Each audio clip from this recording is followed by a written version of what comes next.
రాష్ట్రంలోని ప్రజలందరికీ సంక్రాంతి శుభాకాంక్షలు తెలియజేస్తూ ఉన్నాం. వైఎస్ఆర్సీపీ ప్రభుత్వం అధికారంలోకి వచ్చి 4.5 ఏళ్ళు దాటిన తర్వాత ఈరోజు మరి రాష్ట్రంలో ఏ విధమైనటువంటి సరైనటువంటి పాలన అందించలేదు. ఈరోజు రాష్ట్రం కార్మికుల సమస్యలతోని అట్టుడికిపోతున్నటువంటి పరిస్థితి.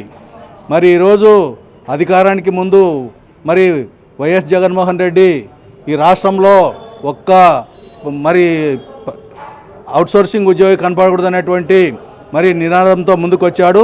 మరి ఈరోజు ఒకరిని కూడా పర్మనెంట్ చేసినటువంటి పాపాన పోలేదు.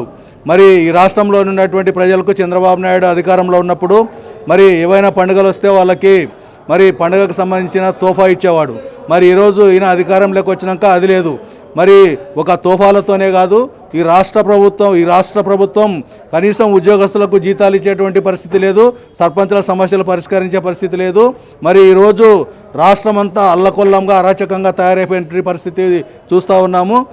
ఈరోజు అంగన్వాడీలు వాలీలు వాళ్ళ సమస్యలు పరిష్కారం చేయమంటే నిమ్మకు నీరెత్తినట్టుగా ఉండడం సరైనటువంటి పద్ధతి కాదు.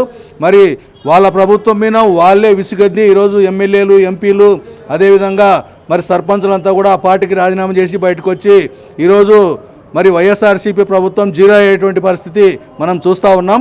రాబో 2024 ఎన్నికల్లో నారా చంద్రబాబు నాయుడు అత్యధిక మెజార్టీతో గెలుస్తాడని ఆశిస్తూ ఉన్నాం. నా పేరు పుసులూరి ప్రభాకర్, టీఎన్టీయూసీ పార్లమెంట్ ఉపాధ్యక్షుడిని.